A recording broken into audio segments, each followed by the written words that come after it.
Hello everybody, coming up on episode 55 after last week's slight meltdown. The boat trips had kind of come to an end, and after a few days or a week maybe, I kind of pulled myself together. So the if you're new here, what you're about to see might seem genius. If you've seen the episodes before, you know that it ended up not actually being genius. But you're going to have to watch the next few episodes before you think I fully did something stupid. But we're back onto the sailboat, how we can get out of there, and we need to fix the fact that the rigging snapped a few weeks prior. So this episode's literally just that. So I hope you enjoy the episode. I'll see you at the end. Okay, so back to this problem. Don't know if you can see it if you look up. Whoa, nearly fell off the board. Up here, it's still not quite tight. What I'm gonna do is I'm gonna run it back off the one it was meant to be on and see if we can get it tight again. But the drum at the bottom, this one's come off and it's bent. So we need to get that straightened up.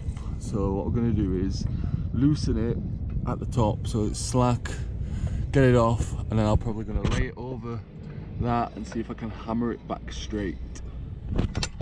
So that's today's plan. Well, now's plan. It shouldn't take too long to do that. After that, I think we might add a second solar panel. Yeah. Waiting to hear if this afternoon someone wants to go on a boat trip, earn a bit of extra money if they do, but if not, like, I've found them to be quite stressful anyway, so stressful because, you know, you've got like people's safety to consider while you've got them on the boat and stuff. Yeah, gonna try and hammer that out, and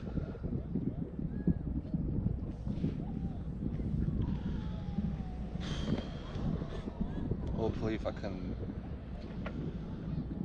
get that done, might be able to use a sail. I mean, it's not an ideal solution in the long run because it should have a full-on steel forestay there, but that's what broke at the top.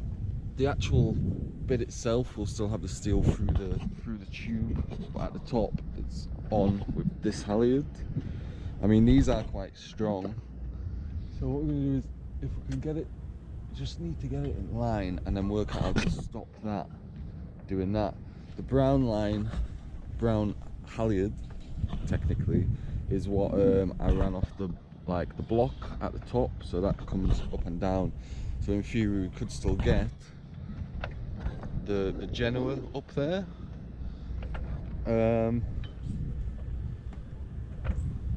It's stuff like this that's hard, like it's not a quick fix, you know. I mean, I can't really go up the mast while it's like that anyway, and yeah, it's not a quick or cheap job to go get the mast taken down, and in order to do that, you know, everything, all the lines, all the electrics have to be taken off.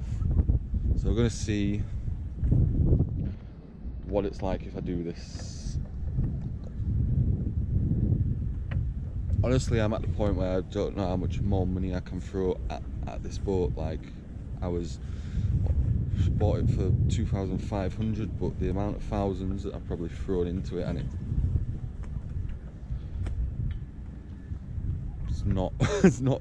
just don't know where the money goes. I look around sometimes and I wish when I'd started it all I'd just wrote everything down that I'd bought, because at least that way I'd be able to think where it did go, but sometimes I just don't know where it goes.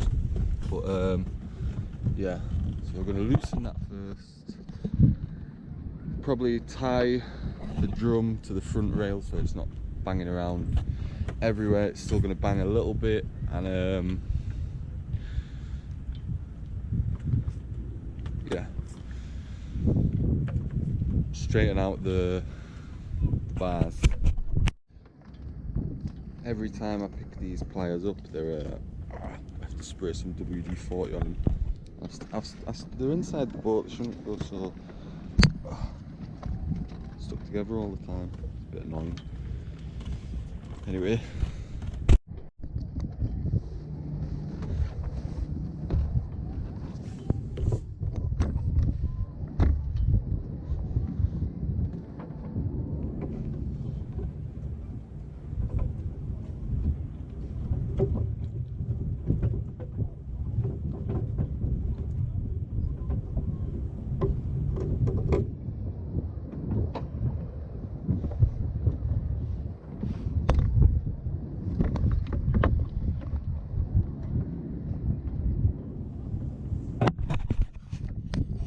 So that's gone loose.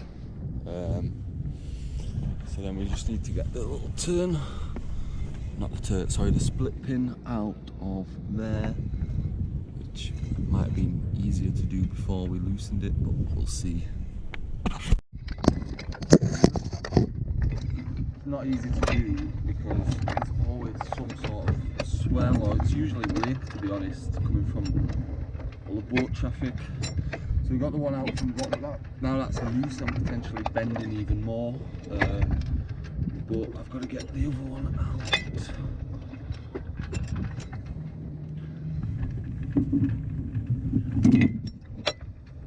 I don't want to take it all the way off because the last time that got quite bad in doing so. But in order to straighten it up,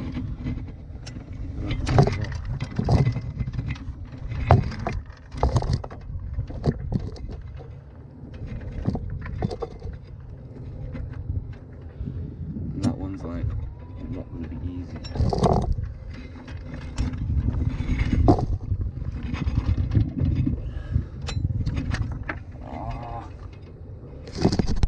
Gonna see if I can get the bend out with it just in place rather than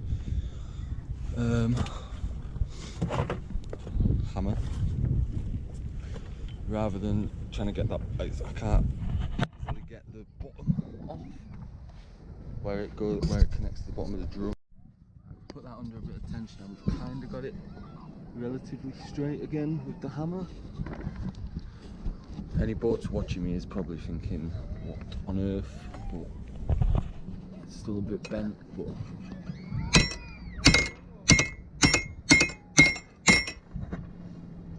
probably straight enough that it'll go back in. So now I'm going to take the tension back off. Heat wave as well, I think I mentioned already. So from 9 o'clock this morning, it was like 32 degrees. So I don't know what it is now, but hot. Right. So now we're going to connect both of them again, add some tension again and see how it looks.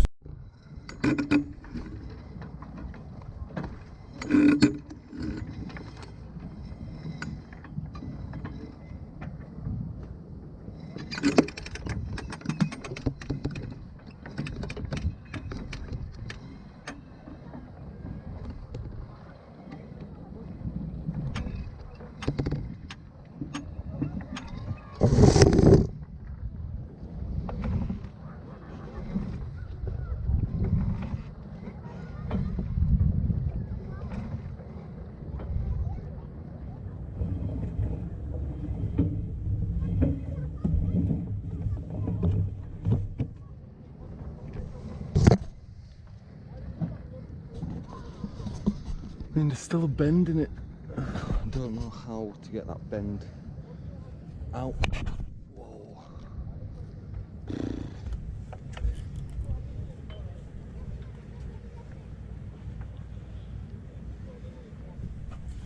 Does the back stay still tight?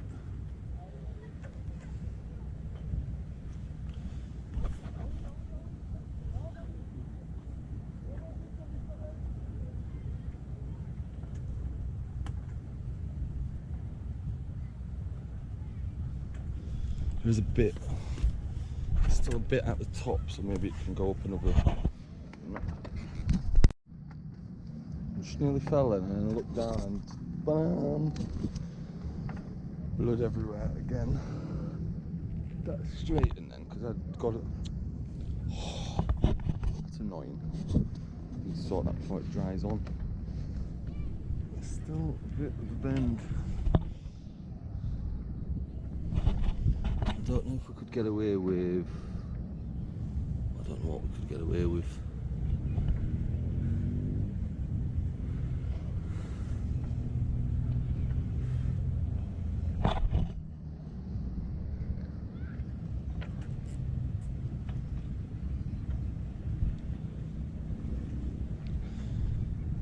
Oh, I don't know. Maybe we can't do this. Sort the cutout. Hope there's no sharks.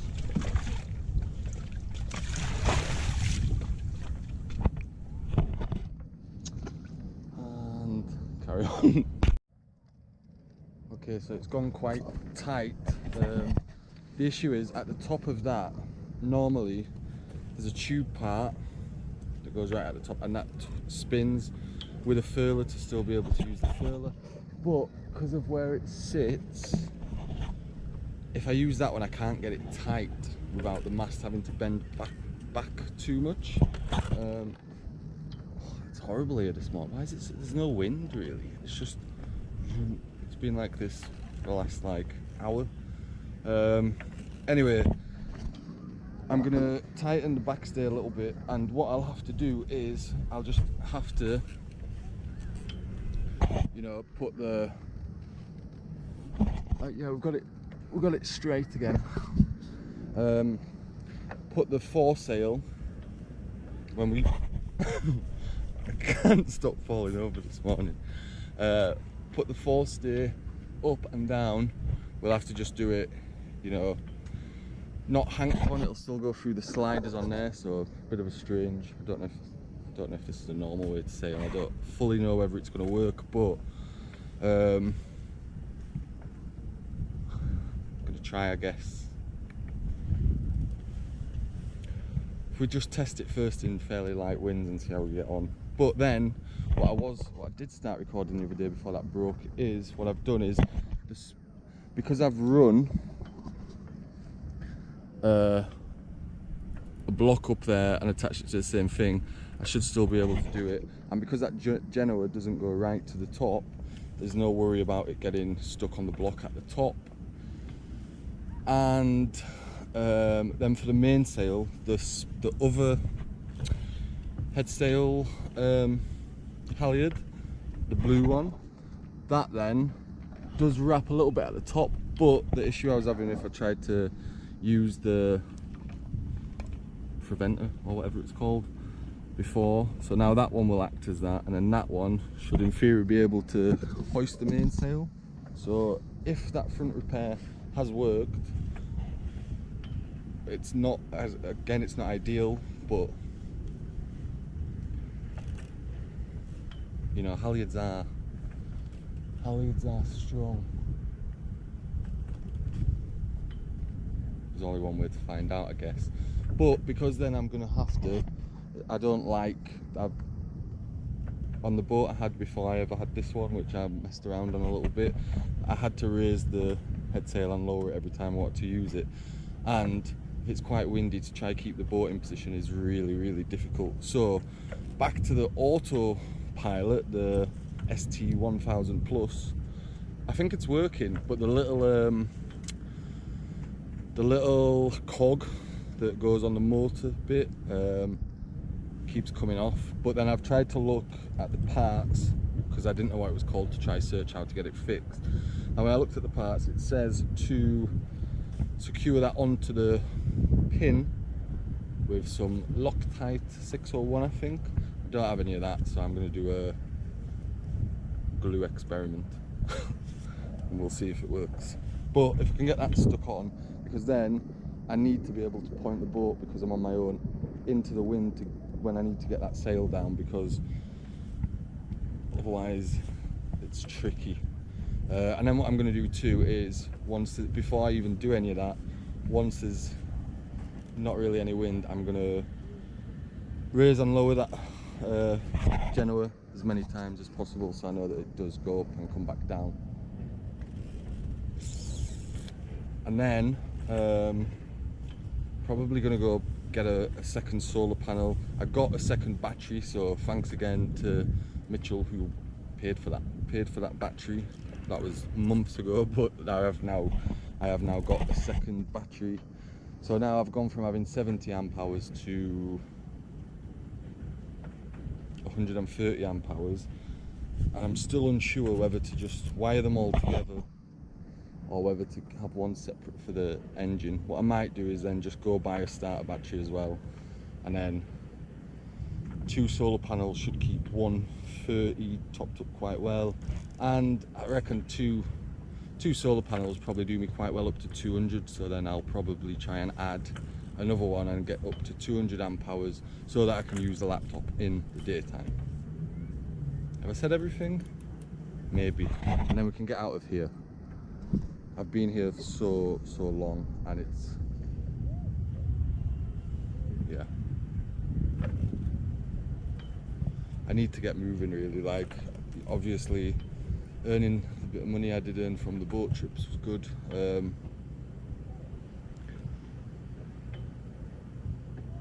and yeah, I had some nice experiences doing them, so I am grateful for that. But I'm just living on a boat at anchor, and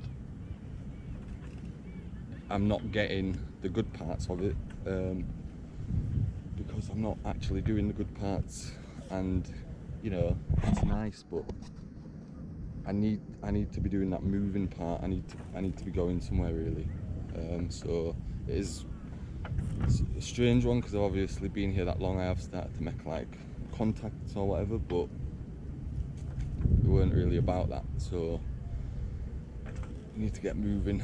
You know, every time it gets, every month's been like the same sort of thing. There's normally like a survival mode kicks in, and then as I get towards like the end of the month, I think, well, could I just survive here for one more month? So then I end up pushing to one more month, but then it gets like halfway through the month and I wished I'd gone. So and we're getting close to the winter. We've not gone anywhere, so I'm in 2 minds where I'm going to go. I'm not sure I want to risk crossing over to Corsica with this dodgy sail setup, because if it goes wrong, someone's going to have to come rescue me. No one's going to have to come rescue me, but no, if I'm halfway across there and it goes wrong, I'm going to have problems. Whereas if I'm following the coast around the other way towards Gibraltar, I won't have as serious problems. And if I could make it to Gran Canaria for winter, still going to have summer basically. This guy just doesn't think it's relevant to slow down because he's an arsehole. I just swore. Just need to swore, didn't I? There's just no need. Right across the front of me. There's a speed limit of 5 knots. And it might even be free actually in the anchorage. 5 in the channel, 3 in the anchorage. Well, that's not free. Anyway, luckily his boat weren't that big. But yeah. So that's where we're at. Hello everybody. Coming up on episode 55. After last week's slight meltdown, the boat trips had kind of come to an end, and after a few days or a week maybe, I kind of pulled myself together. So the episode, if you're new here, what you're about to see might seem genius. If you've seen the episodes before, you know that it ended up not actually being genius. But you're going to have to watch the next few episodes before you think I fully did something stupid. But we're back onto the sailboat, how we can get out of there, and we need to fix the fact that the rigging snapped a few weeks prior. So this episode's literally just that. So I hope you enjoy the episode. I'll see you at the end.